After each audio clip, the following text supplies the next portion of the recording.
Hello friends, welcome to my channel mama guide. आज का topic है बच्चों के गुस्से और जिद को कैसे कंट्रोल करें, जिसको टेम्पर टेंट्रम भी बोलते हैं। और मैं विहान के टेंट्रम को कंट्रोल करने के लिए क्या क्या टिप्स यूज करती हूँ, वो टिप्स भी मैं आज आपके साथ शेयर करूंगी। आई होप मेरे ये टिप्स आपके लिए यूजफुल हों। तो चलिए अब जल्दी से शुरू करते हैं। बट शुरू करने से पहले अगर आप मेरे चैनल में नए हो तो प्लीज इसको सब्सक्राइब कर दीजिए और बेल आइकन जरूर हिट कीजिएगा ताकि मेरे और भी यूजफुल वीडियोस आपको देखने को मिले।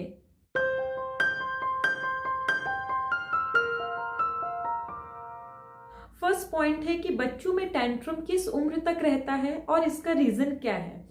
तो जो बच्चों में टेंट्रम है वो 1.5 साल से लेके 4 साल तक रहता है। उसका एक साइंटिफिक रीजन है कि हमारी राइट बिहाइंड द आईब्रोज एक प्री फ्रंटल कॉर्टेक्स होता है and this is the part of the brain that regulate emotions and social behaviours. ये जो पार्ट है ये लास्ट पार्ट होता है डेवलप होने के लिए, और ये पार्ट जब बच्चा 4 इयर्स का होता है तब डेवलप होता है।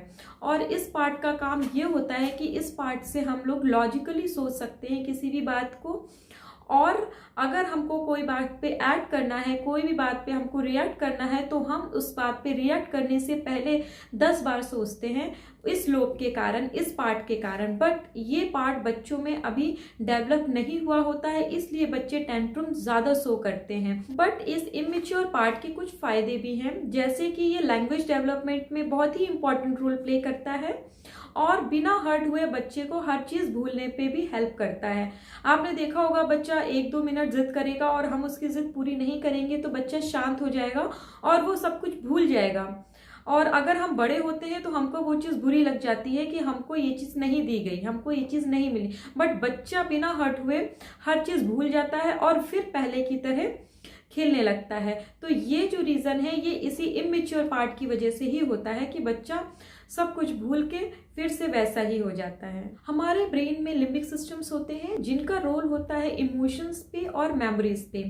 जब बच्चा टेम्पर टेंट्रम शो करता है तो जो लिम्बिक सिस्टम्स होते हैं वो फुली एक्टिवेट हो जाते हैं, और जो हमारा प्री फ्रंटल कॉर्टेक्स है जिसकी वजह से हम लॉजिकली सोच पाते हैं वो इतना डेवलप नहीं हुआ होता है, वो इमेच्योर होता है।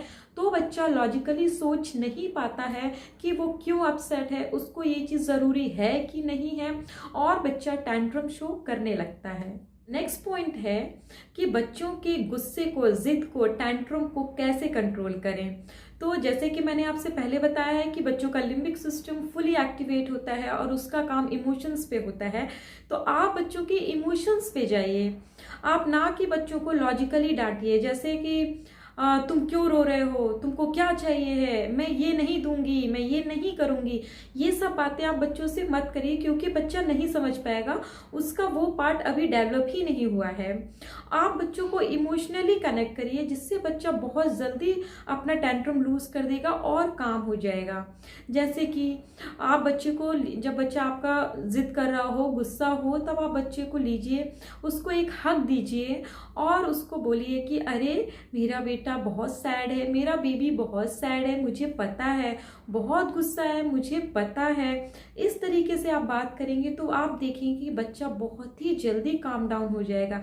ना कि आप जब बच्चे को डांटेंगे, उसको बहुत तेज चिल्लाएंगे, उससे कुछ होने वाला नहीं है। आप जितना चिल्लाएंगे बच्चा उससे दुगना रोएगा, उससे ज्यादा तेज आवाज में रोएगा और वो आपकी कोई भी बात नहीं सुनेगा। और मेरा ये मानना है कि आप ना ही बच्चों को डांटें और ना ही मारे, क्योंकि बच्चा अभी उस लेवल में सोच ही नहीं पाएगा। नेक्स्ट पॉइंट है डिस्ट्रैक्शन। ये मैं विहान के साथ करती हूँ। जब विहान किसी चीज की जिद करता है और मुझे वो चीज पूरी नहीं करनी होती है तो मैं उसको डिस्ट्रैक्ट कर देती हूँ किसी भी चीज़ को लेके। या तो उसको बाहर ले जाती हूँ, बाहर दिखाने लगती हूँ, या फिर उसके साथ कोई फेवरेट गेम खेलने लगती हूँ। वो आप बहुत अच्छी तरीके से जानते हो कि आपके बच्चे को किस चीज़ में इंटरेस्ट है, आप बच्चे को उस चीज़ में डिस्ट्रैक्ट कर सकते हो। नेक्स्ट जो टिप है जो मैं विहान के साथ करती हूँ वो है इमोशंस। जैसे कि मैंने पहले बताया कि बच्चों के इमोशंस पे थोड़ा काम करिए।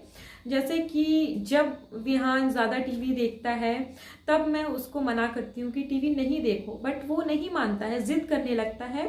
तो मैं उससे बोलती हूँ कि मैं अब आपसे बात नहीं करूँगी, अब मम्मा आपसे बात नहीं करेगी, आपके साथ खेलेगी भी नहीं और आपके साथ सोएगी भी नहीं।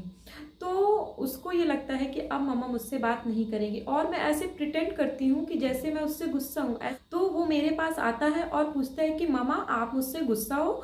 तो मैं बोलती हूँ हाँ मैं आपसे गुस्सा हूँ, बिकॉज आपने टीवी देखी। तो मम्मा आप नहीं देख रहे हो टीवी। तब वो 2-3 बार मेरे से बात करने की कोशिश करता है, बट मैं उसका रिप्लाई नहीं देती हूँ। मैं ऐसे प्रिटेंड करती हूँ जैसे मैं उससे गुस्सा हूँ, तो उसको लगता है कि मम्मा मुझसे सच में गुस्सा है। तो फिर वो मेरे से बोलता है कि मम्मा सॉरी, अब मैं टीवी नहीं देखूंगा। तो 2-3 दिन तक तो ये चलता है, उसके बाद वो फिर भूल जाता है। फिर मुझे ये चीज़ फिर से रिपीट करनी होती है। आप ये मत समझिए कि आप एक बार वो ट्रिक फॉलो कर ली तो बच्चा उसी ट्रिक पे चलता रहेगा। आपको वो ट्रिक बार बार रिपीट करनी पड़ेगी, जैसे कि मैं करती हूँ। आपको ये चीज़ें बार बार रिपीट करनी होंगी, क्योंकि बच्चे बहुत जल्दी चीज़ें भूल जाते हैं। नेक्स्ट पॉइंट है कि जब आपको लग रहा है कि बच्चा बहुत जिद कर रहा है और वो आपकी बात बिल्कुल भी नहीं मान रहा है, तो आपको अपना पेशेंस नहीं खोना है, नॉर्मल रहना है, काम डाउन रहना है। और अगर आपको बहुत गुस्सा आ रहा है तो आप दूसरे रूम में भी जा सकते हो, दूसरे रूम में जाके आराम से बैठिए। जब आपका गुस्सा काम डाउन हो जाए तब आप आइए। आप देखेंगे 2 मिनट ज़्यादा से ज़्यादा बच्चे का गुस्सा रहता है, उसके बाद वो नॉर्मल हो जाता है बच्चा। आप बच्चे का नॉर्मल होने का वेट कीजिए। बच्चे का जब जिद कम हो जाएगी तब मैं बच्चे को समझाऊंगा या समझाऊंगी। जब बच्चा की जिद कम हो जाए, जब बच्चे का गुस्सा कम हो जाए, तब आप बच्चे को बुलाइए, उसको एक हग दीजिए और फिर बच्चे को समझाइए। और बच्चे को अपने बड़ों की लैंग्वेज में मत समझाइए, छोटे बच्चों की लैंग्वेज में समझाइए। फॉर एग्जाम्पल टीवी में एक ऐड आता है जिसमें एक लड़की टूथपेस्ट का ऐड करती है, जिसमें वो टीथ के पेन के लिए आ करती है। तो विहान बोलता है कि मम्मा आंटी को देखो टीथ में पेन हो रहा है। तो मैं उसको बताती हूँ कि देखो आंटी ने चॉकलेट खाई थी ना, इसलिए आंटी के टीथ में पेन हो रहा है। तो आप इस तरीके से बच्चे को समझा सकते हो, जिससे बच्चा समझ भी जाता है। और जब भी वो उस ऐड को देखता है तो वो यही बोलता है कि मम्मा आंटी ने चॉकलेट खाई थी इसलिए उनके टीथ में पेन हो रहा है, अब मैं चॉकलेट नहीं खाऊंगा। नेक्स्ट पॉइंट है कि आप बच्चे को नो मत बोलिए जब तक बहुत ही ज़्यादा ज़रूरी ना हो। अगर बच्चा बहुत जिद कर रहा है तो आप उसको ऑप्शंस दे दीजिए, आइदर ये और ये। फॉर एग्जाम्पल जैसे बच्चा कपड़े के लिए जिद कर रहा है कि मैं यही वाले कपड़े पहनूंगा और कोई कपड़े नहीं पहनूंगा, तो आप उसको ऑप्शंस दे दीजिए कि तुम ये वाले कपड़े पहनोगे कि ये वाले कपड़े पहनोगे। और जो कपड़े आपको पहनाने हो बच्चों को, उसकी तारीफ करने लगी कि देखो इसमें तो डॉल बनी हुई है, ये डॉल क्या कर रही है, इसमें तो टेडी बेयर बना हुआ है, ये टेडी बेयर तो बॉल खेल रहा है। तो इस तरीके से आप देखेंगे कि बच्चा बहुत जल्दी जिद छोड़ देता है और वो दूसरे कपड़े की ओर अट्रैक्ट होने लगता है। फिर आप उससे पूछिए कि बेटा आप ये वाला पहनोगे कि ये वाला पहनोगे, तब वो जिस चीज पे जिद कर रहा होता है वो कपड़ा नहीं उठाएगा और वो दूसरा कपड़ा उठाएगा। तो ऐसे आप हर चीज में कर सकते हो। अगर बच्चा कोई भी चीज में जिद कर रहा हो कि मुझे ये चाहिए है, मैं यही वाली चीज लूंगा, ये वाला, तो आप उसको नो की जगह ऑप्शंस दीजिए, क्योंकि आप नो कहोगे तो बच्चा और जिद करेगा। नेक्स्ट पॉइंट है कि आप किसी पार्टी में गए हो या किसी सोशल गैदरिंग में हो और बच्चा आपका जिद करने लगे, तो आप कभी भी बच्चे को सबके सामने मत डांटिए, उसको अकेले ले जाइए और फिर समझाइए। एक्चुअली क्या होता है कि हम लोग सोचते हैं कि बच्चा बहुत छोटा है, वो कुछ समझेगा नहीं, बट ऐसा नहीं है। आप एक चीज नोटिस करिएगा कि जब आप घर में रहते हो अकेले और आप बच्चे को डांटते हो, तब बच्चे का रिएक्शन क्या होता है, और जब आप किसी के सामने बच्चे को डांटते हो तब उसका रिएक्शन क्या होता है। ये चीज मैंने नोटिस की है।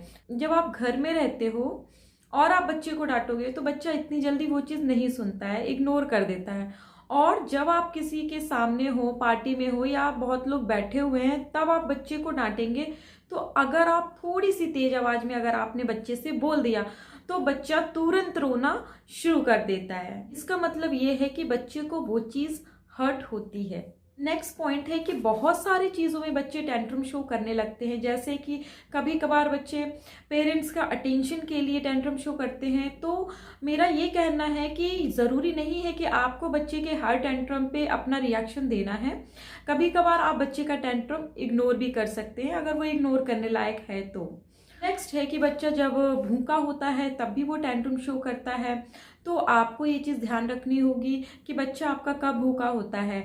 कभी कभार क्या होता है कि हम लोग जैसे 1 o'clock पे हमने बच्चे की आदत डाल दी है कि हमें 1 o'clock पे बच्चे को खाना देना है, और हमने तुरंत टाइम टेबल चेंज कर दिया, उसका 1 की जगह 2 o'clock हो गया, तो बच्चे को भूख तो 1 o'clock पे ही लगेगी। अगर आपको ऐसा लग रहा है कि बच्चा बार बार रोज उसी टाइम पे टेंट्रम शो कर रहा है, उसी टाइम पे गुस्सा करता है, जिद करता है, तो आपको ये चीज़ नोटिस करनी होगी कि वो ऐसा क्यों करता है। अगर वो भूख के लिए कर रहा है तो आप उसको खाना दीजिए। फिर नेक्स्ट पॉइंट है कि कभी कभार बच्चे थक जाते हैं और नींद नहीं पूरी हुई होती है तो भी बच्चे टेंट्रम शो करने लगते हैं। वो आपको देखना होगा कि आपके बच्चे की नींद पूरी हुई है कि नहीं हुई है। अगर आपको ऐसा लग रहा है कि बच्चा आज ज़्यादा नहीं सोया है, उसको नींद लगी है, तो आप उसको पहले सुलाएं, उसके बाद आप सारे काम करें, नहीं तो वो टेंट्रम शो करेगा, जिद करेगा, आपको कोई काम नहीं करने देगा। और नींद बच्चे के डेवलपमेंट में बहुत ही इंपॉर्टेंट रोल प्ले करती है। अगर बच्चे की नींद अच्छे से पूरी होगी तो बच्चे का डेवलपमेंट भी अच्छे से होगा और बच्चा जिद भी बहुत कम करेगा, बहुत गुस्सा भी बहुत कम करेगा। नेक्स्ट है कि अगर बच्चा थक गया है तो भी वो टेंट्रम शो करता है, तो आपको देखना होगा कि आपके बच्चे की एबिलिटी कितनी है और वो थक तो नहीं गया है। अगर आपको ऐसा लगता है कि आज बच्चा पूरे दिन खेला है और वो थक गया होगा इसलिए वो टेंट्रम शो कर रहा है, तो आप सबसे पहले उसको एक अकेले रूम में ले जाएं, उसके साथ थोड़ा टाइम स्पेंड करें, उसको थोड़ा गोदी में लें और उसको सुलाएं। अगर बच्चा थक गया होगा तो वो तुरंत सो जाएगा। नेक्स्ट पॉइंट है शेयरिंग। इस उम्र में क्या होता है, बच्चे अपनी कोई भी चीज शेयर करने को रेडी नहीं होते हैं। हम एज अ पेरेंट्स बच्चों को सिखाते हैं कि हर चीज शेयर करनी चाहिए। ये तुम्हारा फ्रेंड है, इसके साथ शेयर करो, ये तुम्हारी सिस्टर है, इसके साथ शेयर करो, ये तुम्हारा ब्रदर है, इसके साथ शेयर करो। और बच्चे को शेयर करना बिल्कुल भी पसंद नहीं होता है। तो ये जो टेंट्रम बच्चे शो करते हैं ये बहुत थोड़े समय के लिए शो करते हैं, और जैसे जैसे बच्चे बड़े होते जाते हैं तो उनको समझ आने लगता है और उनका इस चीज पे टेंट्रम खत्म हो जाता है। नेक्स्ट पॉइंट है बच्चे का डिस्कम्फर्ट। कभी कभार क्या होता है कि बच्चा घर में तो अच्छे से रहता है और जब हम लोग कहीं चले जाते हैं, कहीं घूमने जाते हैं या किसी के यहाँ जाते हैं, तब बच्चे का मूड ऑफ हो जाता है। वो कभी जिद करने लगता है, रोने लगता है, गुस्सा करने लगता है।